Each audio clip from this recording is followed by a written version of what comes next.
오늘 말씀 창세기 9장 12절에서 15절까지의 말씀 함께 보겠습니다. 하나님이 이르시되 내가 나와 너희와 및 너희와 함께하는 모든 생물 사이에 대대로 영원히 세우는 언약의 증거는 이것이니라. 내가 내 무지개를 구름 속에 두었나니 이것이 나와 세상 사이의 언약의 증거니라. 내가 구름으로 땅을 덮을 때에 무지개가 구름 속에 나타나면 내가 나와 너희와 및 육체를 가진 모든 생물 사이에 내 언약을 기억하리니 다시는 물이 모든 육체를 멸하는 홍수가 되지 아니할지라. 하나님께서는 노아와 그의 가족에게 언약의 증거로 무지개를 보여주시며 다시는 홍수로 땅을 파멸시키지 않으시겠다고 약속하셨습니다. 그러면 여기서 질문하겠습니다. 왜 하나님께서는 언약의 증거로 무지개를 보여주셨을까? 무지개로 번역되어진 히브리어 명사는 캐셰트입니다. 그런데 이 캐셰트라는 히브리어 단어는 전쟁할 때 쓰는 무기인 활을 말하는 단어입니다. 구약 성경에서 캐셰트는 모두 활로 번역되고 있는데 이 구절에서만 무지개로 번역을 하고 있습니다. 아마도 번역자는 전쟁용 활보다는 무지개가 하나님의 언약의 상징과 어울린다라고 생각해서 무지개로 번역한 것이 아닌가 생각이 듭니다. 또 공중에 걸려 있는 활의 모습과 무지개의 모습이 비슷하기 때문에 활을 무지개로 의역한 것 같습니다. 대부분의 한국말 성경은 이 구절에서 캐셰트를 무지개로 번역하고 있지만 여러 영어 성경은 활로 번역하고 있습니다. 9장 13절을 번역한 영어 성경들을 살펴보겠습니다. 먼저 ESV를 살펴보면 I have set my bow in the cloud. 내가 구름들 사이에 활을 두고 있다라고 번역하고 있습니다. 킹 제임스 버전도 마찬가지입니다. I do set my bow in the cloud로 번역하고 있고 뉴 아메리칸 스탠다드 바이블 NASV도 활을 뜻하는 bow로 번역하고 있습니다. 그래서 이 구절에서 캐셰트는 무지개가 아니라 히브리어 단어 그 뜻 그대로 활로 번역하고 이해하는 것이 중요합니다. 왜냐하면 활로 번역해야만 하나님의 언약을 제대로 이해하고 깨달을 수 있기 때문입니다. 고대 근동의 신화를 살펴보면 신들이 전쟁에서 승리하면 승리의 징표로 하늘에 활을 걸어두었습니다. 하지만 성경의 하나님은 전혀 다른 의미와 상징으로 하늘에 활을 두셨습니다. 하나님의 승리가 아니라 하나님의 희생의 상징과 약속으로 하늘에 활을 걸어 두신 것입니다. 다시 말해 하나님은 인간을 구원하시는 언약의 증거로 하늘에 활을 걸어 두신 것입니다. 하늘에 걸려진 이 캐셰트, 활 살펴보시기 바랍니다.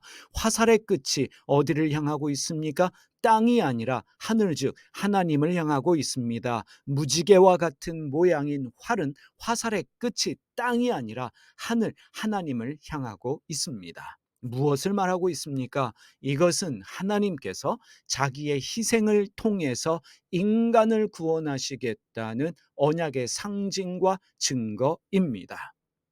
하나님은 언약하신 대로 자기의 희생을 통해서 인간을 구원하셨습니다. 하나님께서 인간으로 이 세상에 오셨고 인간을 대신하여 십자가에서 죽으심으로 말미암아 인간을 구원하셨습니다. 십자가가 무엇입니까? 십자가는 하나님이 하늘에 걸어 놓으셨던 활 캐셰트의 완성이다 말할 수 있습니다. 이미 여러 번 말씀드렸지만 신을 믿는 대부분의 종교들은 인간의 희생과 헌신을 통한 구원을 강조합니다. 인간이 희생해야만 헌신해야만 구원받을 수 있다고 복을 받을 수 있다고 종교들이 말합니다. 그렇게 가르칩니다. 우리도 그렇게 믿고 있습니다. 하지만 성경의 하나님은 자기의 희생을 통해서 인간의 구원을 약속하셨고 그 약속을 지키셨습니다. 그 결과가 바로 십자가입니다. 하나님의 희생, 하나님의 열심, 이것이 하나님이 일하시는 방법입니다. 여러분, 인간의 희생과 열심 때문에 인간이 구원받는 것이 절대로 아닙니다. 하나님의 희생과 하나님의 열심 때문에 인간이 구원을 받고 복을 받습니다.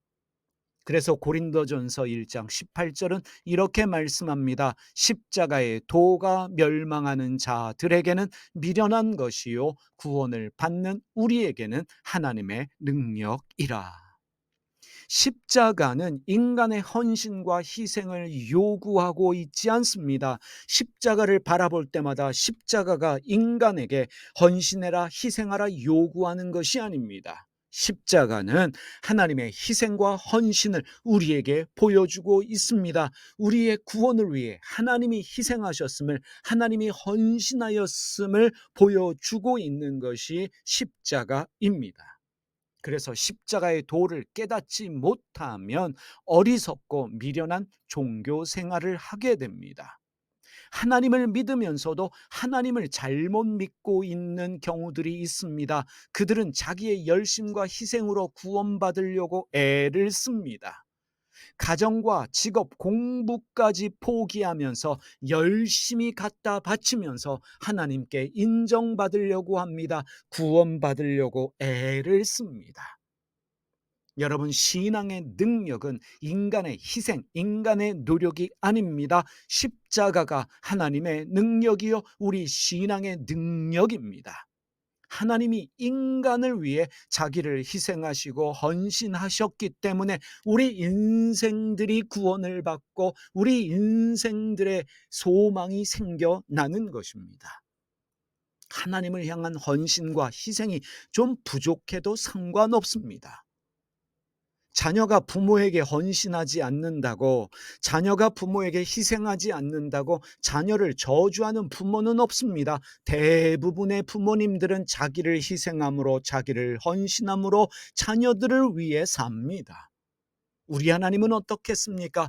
하나님은 인간을 위해, 우리를 위해 부모님 그 이상으로 헌신하시며 희생하십니다. 그 상징이 십자가입니다. 하나님이 희생하심으로 우리를 구원하셨습니다. 하나님은 인간에게 아무런 조건도 요구하지 않으시고 자기의 희생과 죽음을 일방적으로 언약하셨고 자기의 희생과 죽음으로 인간을 구원하셨습니다. 그래서 이 언약을 은혜 언약이라고 부릅니다. 창세기 9장을 읽다 보면 언약이라는 단어가 7번 반복이 되어집니다. 여러분, 이전에 말씀드렸습니다. 언약, 이 히브리어가 가진 의미가 희생입니다. 헌신입니다. 7번 반복된다는 것이 무엇을 말합니까? 여러분, 히브리어 숫자 7은 완전수입니다. 하나님의 수입니다. 하나님의 언약은 완전하다는 것을 말씀하고 있습니다. 우리를 위해 자기의 희생을 약속하신 하나님은 그 약속을 지키셨습니다. 우리는 하나님을 믿으면서 하나님을 다른 종교의 잡신의 수준으로 만들지 말아야 합니다. 우리가 믿고 있는 하나님은 자기의 권력으로 인간을 억압하는, 독재하는 신이 아닙니다. 하나님은 인간이 희생하고 헌신하는 것만큼 복을 주는 비즈니스하는 사업가 신도 아닙니다. 우리가 하나님을 향한 열심과 헌신이 부족할 수밖에 없습니다. 그럼에도 불구하고 우리의 열심과 헌신이 부족해도 우리의 신앙은 행복해야 합니다. 신앙은요, 열심과 헌신을 강요받지 말아야 합니다. 누구에게 열심과 헌신을 강요해서도 안 되는 것입니다. 또한 눈에 보이는 열심과 헌신으로 다른 사람의 신앙생활을 판단하지 말아야 한다는 것입니다. 사랑하는 여러분, 행복한 신앙생활 하시기를 바랍니다. 내 열심과 헌신이 부족해도 하나님이 나를 사랑하신다, 하나님이 나를 위해 일하신다, 하나님이 나를 위해 희생하신다, 이 믿음 가지고 오늘도 행복하게 찬송하시면서 하나님의 은혜로 살아가시는 날 되시기를 주님의 이름으로 축복합니다. 기도하겠습니다. 하나님 아버지, 우리의 신앙이 행복한 신앙생활 되게 하여 주시옵소서. 열심과 헌신을 강요받는 신앙생활 아니라 또 그 누군가에게 하나님을 열심히 믿어라, 헌신하라 강요하지 않게 하여 주시고, 눈에 보이는 열심과 헌신으로 다른 사람의 신앙생활 판단하지 않게 하여 주시옵소서. 십자가를 볼 때마다 하나님의 희생과 죽음을 기억하게 하시며, 그래서 우리가 구원받았고 그래서 우리가 행복하다는 것을 깨달으며 오늘도 주님의 은혜로 행복한 신앙생활하게 하여 주시옵소서. 예수님의 이름으로 기도드립니다. 아멘.